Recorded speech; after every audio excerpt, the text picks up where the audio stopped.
Our next task is we're going to encounter something called the law of sines. The law of sines is a method to solve a triangle. You'll recall that before, when we solved a triangle, always the triangle was assumed to be a right triangle. One of the angles was a right angle. If we know this is a right triangle, if we are given that one of the angles is a right angle, then we can solve this using our basic methods from trigonometry. Suppose we are given. So let's label this angle A, angle B. So this is angle A, angle B, angle C. And I'm going to call this lowercase c. Remember, the side opposite is the lowercase letter of that angle. So this is side C, side lowercase b, side A. So this is recalling from our days back in solving right triangles. Now, suppose we're given that angle A is known to be, pick a number out, let's say 43 degrees. And suppose we're given that angle C is known to be 90 degrees. So in order to solve what we've done before, one of the angles must be known to be a right angle in order to use the right triangle trigonometry. And then we were given, maybe we had to be given another side. Suppose we're given that lowercase c is given to be, and this can be any length. The units are irrelevant for most of the work here. I will not use units. The specific unit is irrelevant, whether it's feet, centimeters, miles, it doesn't really matter.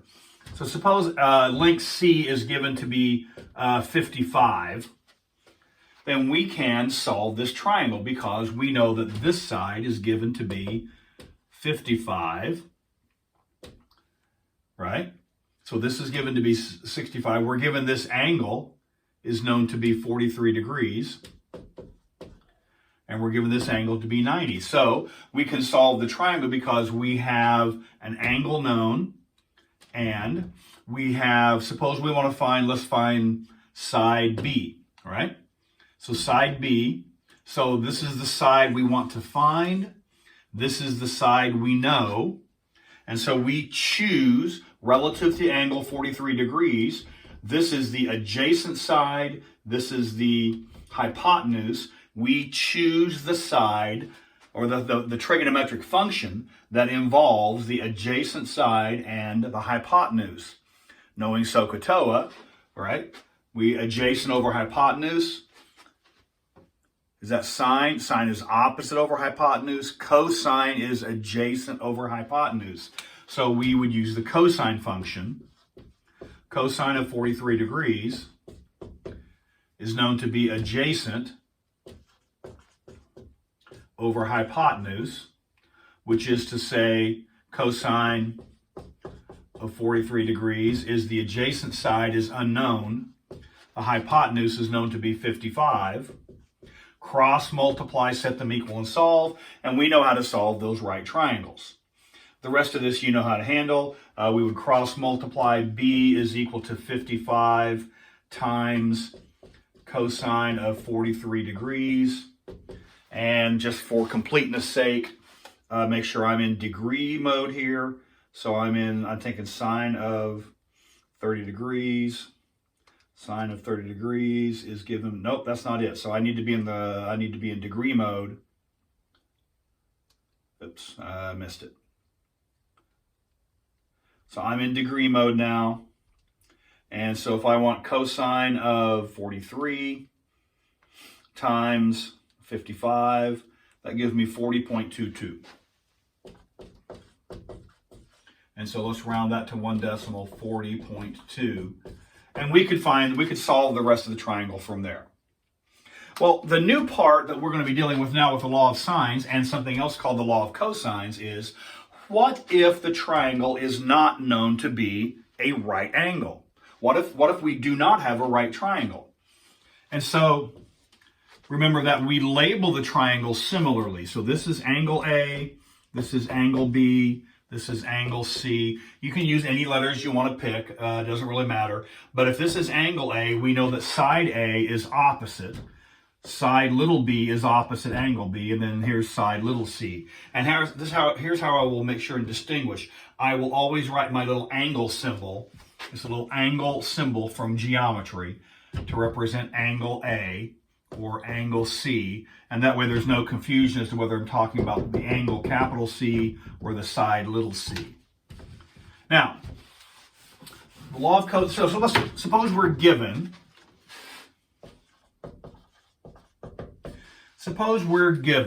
let's suppose angle A is given to be, let's say 47 degrees. Let's suppose angle B is given to be, let's say 68 degrees. And let's suppose side little c is given to be, let's pick a number, don't make it too terrible, 120. Feet, inches, miles, it doesn't matter. So we're given three pieces of the triangle. Our task is to solve the triangle. And I'm going to write my symbol for triangle from trigonometry, solve the triangle. So what that means is we need to find all 6 angles, all 6 sides. We have 2 angles and 1 side given, so we need 1 more angle and 2 more sides. Write down what it is you're looking for. If you don't know what you're looking for, there's a good chance you won't find it. Write them down right at the very beginning. So what do we have to find? We have to find angle C. We need to find little a and little b.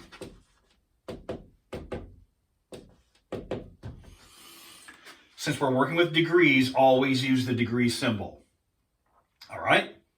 Well, let's see. To find the angle, if we know 2 of the angles and we want to find the 3rd angle, we know 2 of the angles, we want to find the 3rd angle, that's straightforward because we know the total of the measures of the angles in a right triangle is 180 degrees. So we know, now when you're writing your degree symbols and your final result, and then you're given information, write degree symbol. The scratch work that you're showing, you do not need to make sure to write the degree symbols for my purposes. So we know 180, well, let's see. We know 47 plus 68 plus angle C. We don't know yet. That's equal to 180. So we're going to find angle C. All right. What is that? That is 115.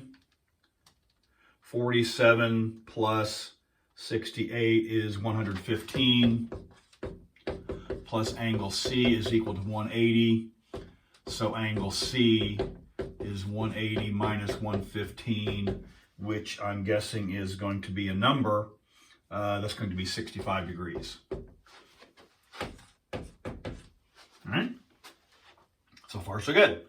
Now, when I draw this triangle, by the way, it is conceptual. I do not expect this triangle to be to scale. In fact, I would use this same picture even if angle A were given to be 124 degrees. Even if this is given to be an obtuse triangle, I would typically just use this triangle. It is not to scale. It is not representing the actual sizes. It's just getting a picture of which ones do you have and which ones do you need. So I'll just use this same picture over and over again. Now, what do we have here? So this is given, I should put this in my picture. This is given to be 47 degrees. This side is known to be 120. And then this angle is known to be 68 degrees. So we know those 3 pieces.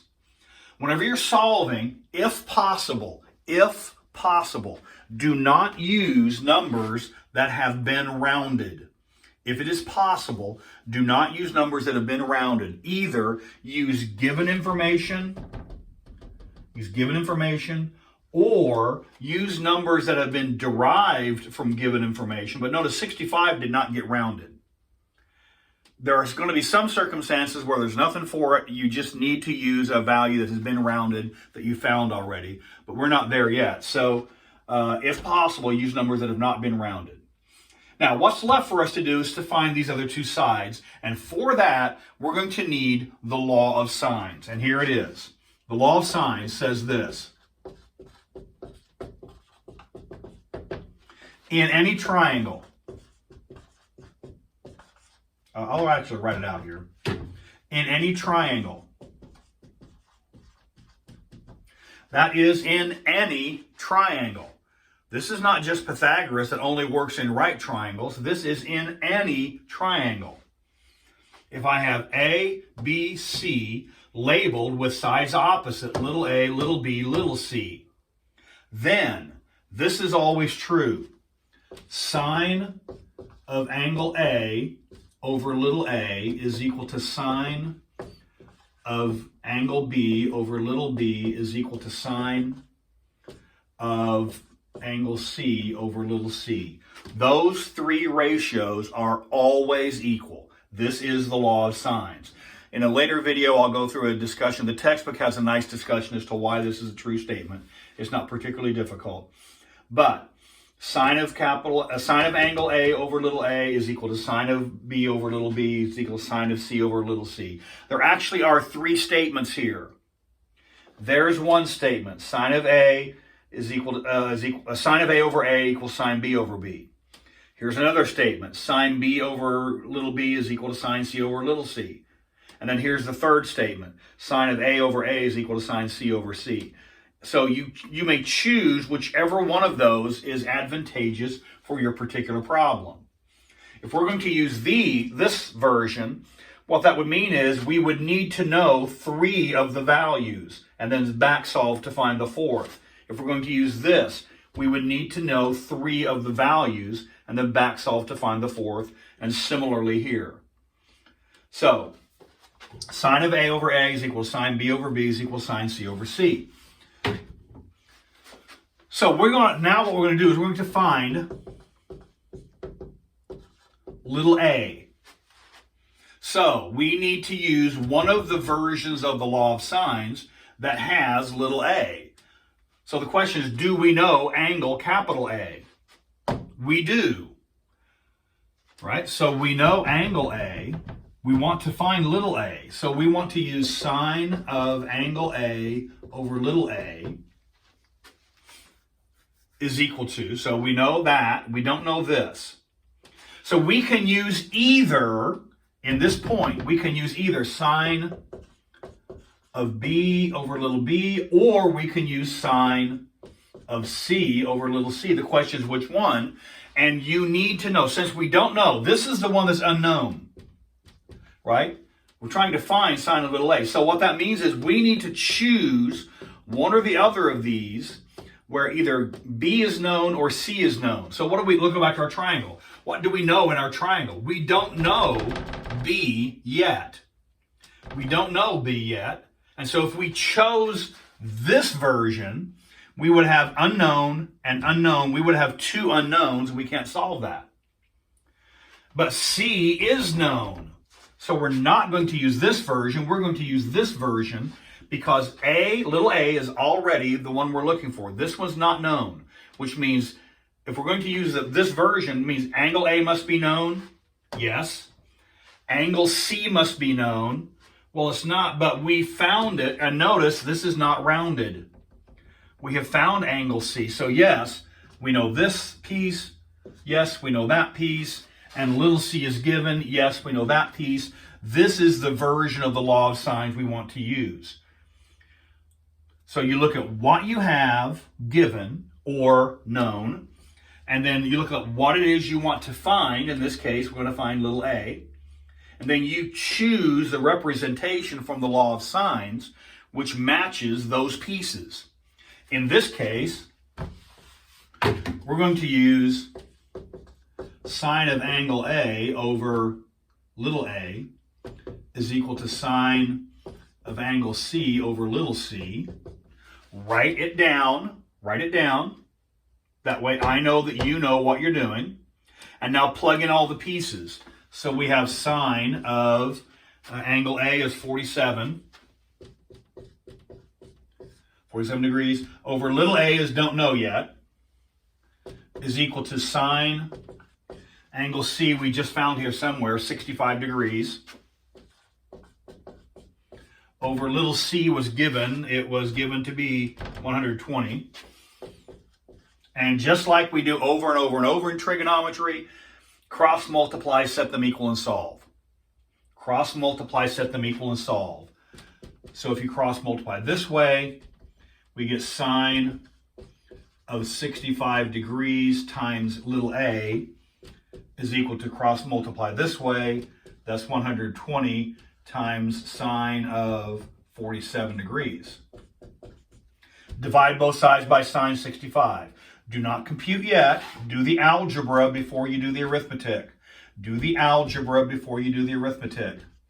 So this is little a, 120 times sine of 47 degrees over sine of 65 degrees.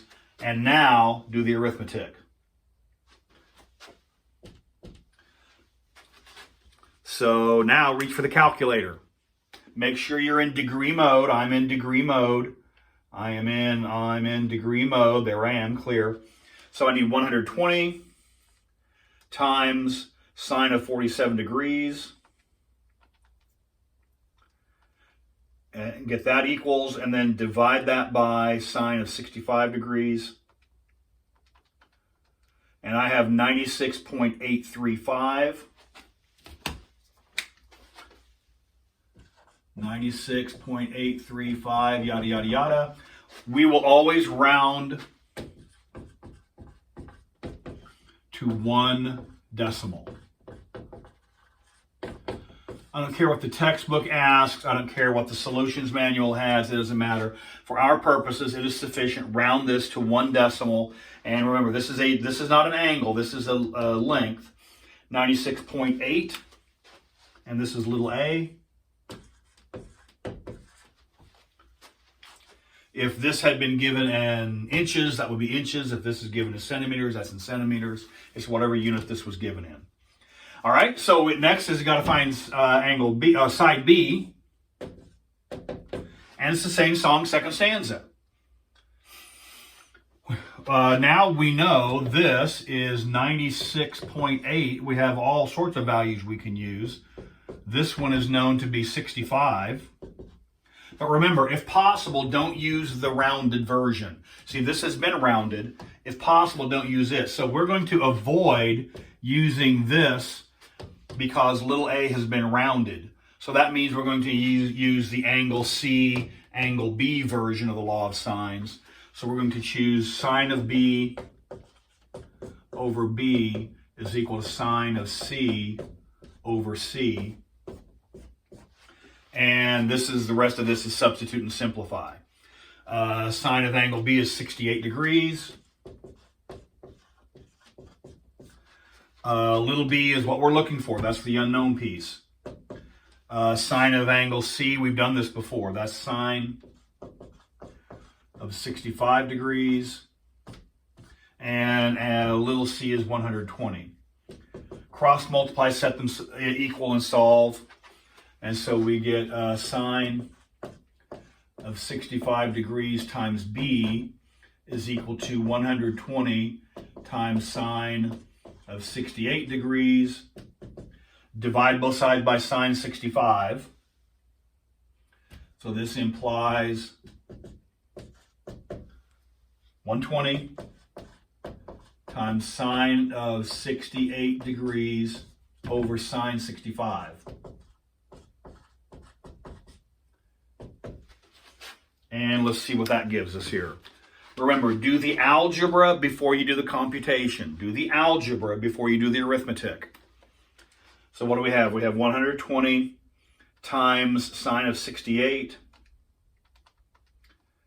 And then divide that by sine of 65. And I have 122.76.